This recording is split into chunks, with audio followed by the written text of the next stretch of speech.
जाओगे? बेलापुर, नामपुर, फतेहगढ़, रामगढ़, कहाँ जाना है बोलो?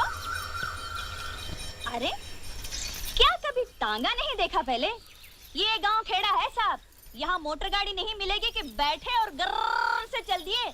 यहाँ तो बसंती का तांगा ही चलता है। देखो, मुझे बेफिजूल बात करने की आदत तो है नहीं। चलना है तो बोलो चलना है। अरे भाई हमको तो चलना ही है। नहीं चलना है तो ठीक है, कोई बात नहीं। अब बसंती से कोई दुश्मनी तो नहीं हो जाएगी। तुम बाहर निकले तो मैंने सोचा कि तांगा करोगे तो पूछ लिया। अब कोई जबरदस्ती का सौदा तो है नहीं। बैठे बैठे नहीं बैठे नहीं बैठे। अरे ये तो बसंती का तांगा है, किसी जमींदार की बेकारी थोड़ी है कि मर्जी न मर्जी करना ही पड़े। तो आज तो वही मिसाल हो गई कि हाँ चलिए, चलना है चलना है चलना है यार। हाँ तो आ जाओ। मैंने कब मना किया? देखो, मुझे बेफिजूल की बात करने की आदत तो है नहीं, इसलिए पहले इसे बोल देना अच्छा है। बेलापुर का 2 रुपया और रामगढ़ का 1.5 रुपया, इसमें झिकझिक मत करना। बसंती जो बोल गए सो बोल गए। हाँ तो ठीक है, हम तो हाँ समझ गई। तो यही पूछोगे ना कि बसंती बेलापुर का 2 और रामगढ़ का 1.5 क्यों? तो पूछो कि तांगा किस गांव का है। पूछो पूछो। किस गांव का है जी? रामगढ़ का है। अच्छा, तो रामगढ़ का है। यूं कि देखने वाली बात ये भी है कि अगर हम बेलापुर की सवारी लें तो 2 चक्कर हो जाते हैं। यहाँ से बेलापुर, बेलापुर से रामगढ़, और अगर रामगढ़ गए तो समझो रामगढ़ गए। यूं कि तांगा भी रामगढ़ का है और हम भी रामगढ़ के हैं। ये तो हुई हमारी बात। अब ये बताओ कि तुम कहाँ जाओगे? यूं के हम भी रामगढ़ ही जाएंगे। हाँ तो चलो। मैंने कब मना किया? यूं कि वहाँ किसके घर जाना है ये तो बताना ही पड़ेगा कि बसंती उस घर को ले चलो। क्योंकि अगर हमको ये नहीं पता कि तुमको जाना कहाँ है तो हम तांगा रोकेंगे कहाँ? और अगर हमने तांगा नहीं रोका तो तांगा रुकेगा कैसे? क्योंकि देखने वाली बात ये है कि तांगा चला कौन रहा है? तांगा हम चला रहे हैं। और अगर हम ही ये न जाने ठाकुर बलदेव सिंह के घर जाना है। हाँ तो चलो। मैंने कब मना किया? तो फिर बोलो ना ठाकुर साहब के घर जाना है। चार खानो, क्योंकि ये तो वही मिसाल हो गई है। खैर, हमारे मौसम की तो आप समझो ये कि माँ बाप तो हमारे पहले ही से नहीं थे, और फिर मौसा के बाद मौसी और तांगे की जिम्मेदारी किस पर आ गई? हम पर आ गई। लोग हमसे ये भी कहते हैं कि बसंती लड़की होकर तांगा चलाती हो, तो हम उसका जवाब ये देते हैं, धन्नो घोड़ी होकर तांगा खींच सकती है तो बसंती लड़की होकर तांगा क्यों नहीं चला सकती है? बोलो। इसमें क्या बात है? शहर में भी तो लड़कियां मोटर गाड़ियां चलाती हैं, उन्हें कोई कुछ नहीं कहता। रहने वाले शहर के हो लेकिन समझदार लगते हो। क्या नाम है? वीरू। तुमने ये नहीं पूछा कि हमारा नाम क्या है? तुम्हारा नाम क्या है बसंती? चुप है, जब देखो बकबक बकबक बकबक करता रहता है। क्योंकि हमने आपसे तो बात नहीं की थी, लेकिन अगर हमसे ये पूछ ही लिया तो हम बता ही देते हैं, हमारा नाम बसंती है। पहली बार सुना ये नाम। बसंती? बड़ा प्यारा नाम है। हमारा नाम बसंती क्यों रखा गया? इसके पीछे भी एक बात है। क्या बात है? बताओ बताओ। वह ये कि जब मैं छोटी सी थी तब मौसी के देवर की सास ने कहा क्या कहा?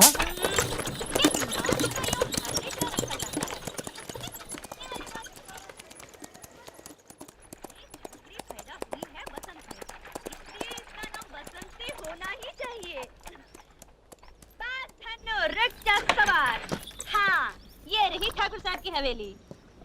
यूं ही कमाल हो गया, तुम लोगों की बातों में रास्ते का पता ही नहीं चला। हाँ, हमें जरा बात करने की आदत ज्यादा है। ये रहा तुम्हारा 1.5 रुपया। यूं कि तुम आदमी अच्छे हो इसलिए तुमसे पैसा तो लेना नहीं चाहिए, लेकिन अगर घोड़ा घास से दोस्ती कर ले तो खाएगा क्या?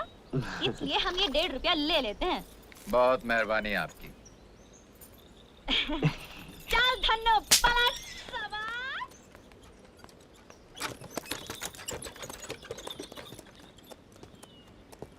हाय, क्या प्यारी बातें करती है।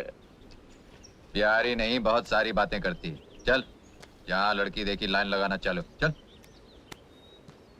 चलना। आइए आइए आइए।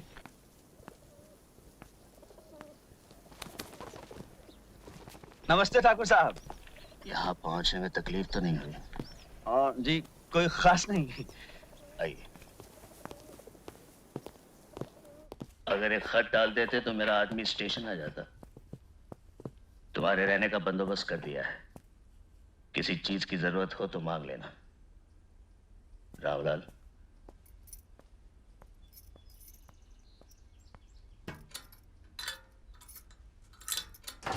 मेरा वादा था गांव पहुंचते ही तुम्हें 5,000 मिल जाएंगे। काम अच्छी तरह याद है ना? मुझे गब्बर चाहिए, जिंदा। जी हाँ, याद है। आपको गब्बर चाहिए और जिंदा चाहिए। मिल जाएगा। थके हो गए, आराम करो, बाकी बातें बाद में करेंगे। आइए।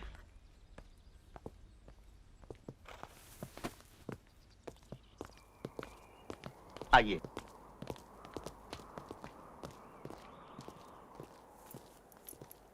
सुनिए, आप लोग वहां चलिए, मैं चाबी लेकर आता हूं।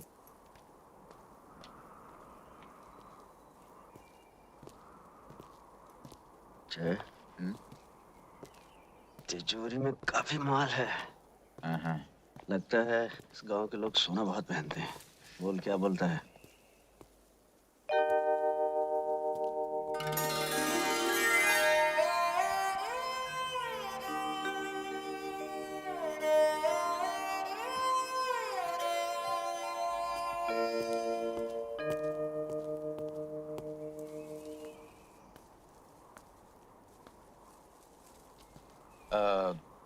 काफी बड़ा मकान है।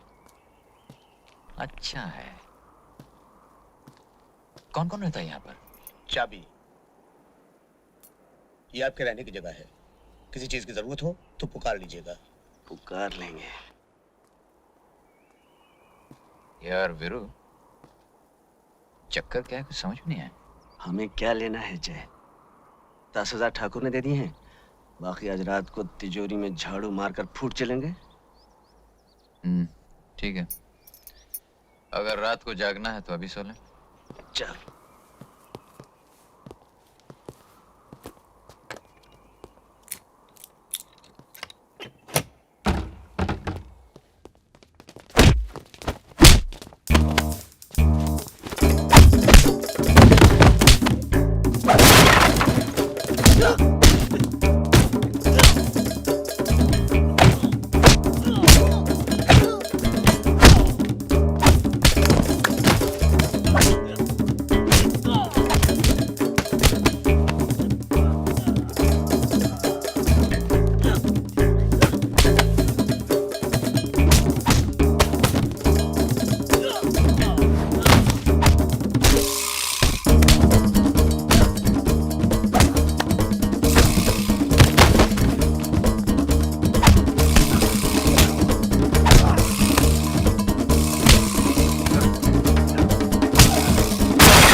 ठाकुर साहब, ये लोग? ये मेरे आदमी है। तो फिर इन्होंने हम पे हमला क्यों किया? मैं देखना चाहता था अब भी तुम में वही हिम्मत और ताकत है या वक्त की दीमक ने तुम्हारे बाजुओं को खोखला कर दिया है। तो फिर क्या देखा आपने? मैंने देखा तुम्हें यहां बुलाकर मैंने कोई गलती नहीं की। एक गलती की ठाकुर साहब, हमें तिजोरी खोलकर दिखा दी।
ये लो तिजोरी की चाबी।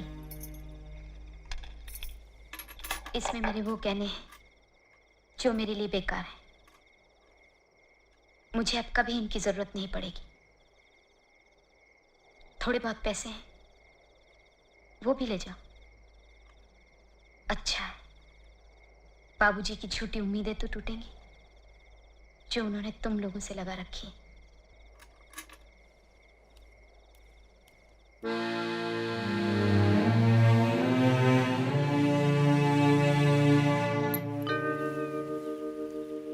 सुनिए,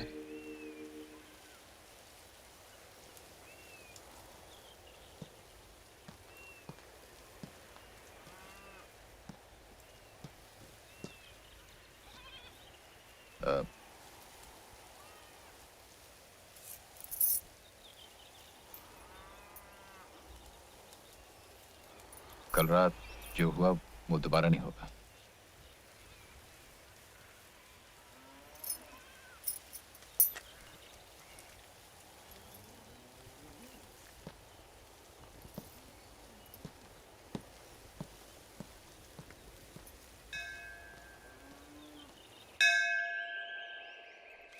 ले और ले, खा खा के घोड़ी हो गई है।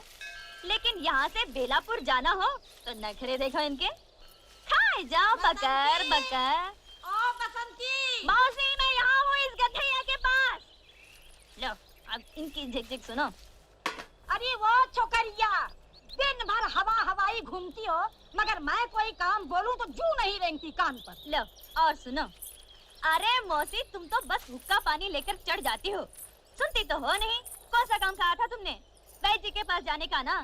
तो मैं गई थी तुम्हारी दवा लाने के लिए वैद्य जी के पास। अब वो थे नहीं तो मैं क्या करूं? पड़ोसी कह रहे थे कि वो बहुत बीमार हैं और दूसरे गांव गए हैं दवा दारू लाने के लिए। ओहो, मैंने तो वैद्य का नाम भी नहीं लिया और तूने पूरी कथा सुना दी।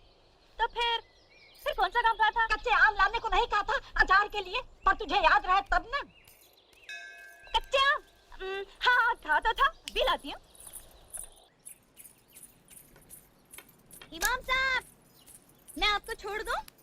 कौन? बसंती। हाँ। आज तू है। कितने बरस हो गए मुझे इस गांव में। तू तो पैदा भी नहीं हुई थी, लेकिन आज तक मस्जिद की सीढ़ियां मैं बाद में उतरता हूँ। कोई ना कोई सहारा पहले दे देता है। हाँ हाँ, तो क्यों नहीं देगा सहारा? क्योंकि ऐसा गांव में कौन है जो आपकी इज्जत नहीं करता हो? जो इज्जत करेगा, जो मान देगा, वो सहारा क्यों नहीं देगा? वो तो देगा सहारा। क्योंकि देखने वाली बात ये भी है कि इतनी बकबक कर लेती है तो अहमद को समझाती क्यों नहीं? तुझसे तो थोड़ा छोटा भी है उम्र में। क्योंकि हमें समझाना तो बहुत अच्छी तरह आता है इमाम साहब, और आपके बेटे को भी समझा सकते हैं। लेकिन देखने वाली बात ये है कि जब तक हमको ये नहीं मालूम हो कि हमें समझाना क्या है, तो फिर हम समझाएंगे कैसे? अरे भाई, अहमद का मामू जबलपुर में बीड़ी के कारखाने में मुलाजिम है। 300 रुपया तनख्वाह है। अच्छा? हाँ, कितनी बार मुझे लिख चुका है, अहमद मियाँ को यहाँ भेज दो, अपने सेठ जी से कहकर दफ्तर में रखवा देंगे। लेकिन ये अहमद है कि जाने को तैयार ही नहीं है। कहता है आप अकेले हो जाएंगे। कैसी हो दीदी? अरे भाई अहमद, हम तो ठीक हैं, लेकिन तुम ये बताओ, एक तो तुम 10 जमात पास भी हो, अंग्रेजी भी जानते हो, और तुम्हारे जबलपुर के मामू ने लिख भी दिया है कि तुम भी आ गई अब्बा की बातों में। जो मिलता है उसे यही कहते हैं। अरे भाई, बसंती ने पूछा, मैंने कह दिया। क्योंकि हमें बेफिजूल बात करने की आदत तो है ही नहीं। लेकिन सोच लो, ये कारखाना बीड़ी का है। जब तक दिल चाहा काम किया, नहीं तो आराम से बीड़ी पी ली। यानी कि ये तो वही मिसाल हो गई कि आम के आम गुठलियों के दाम। अरे क्या हुआ? आम? मैं तो फिर भूल गई थी। कच्चे आम। कच्चे आम? हाँ, कच्चे आम अचार के लिए।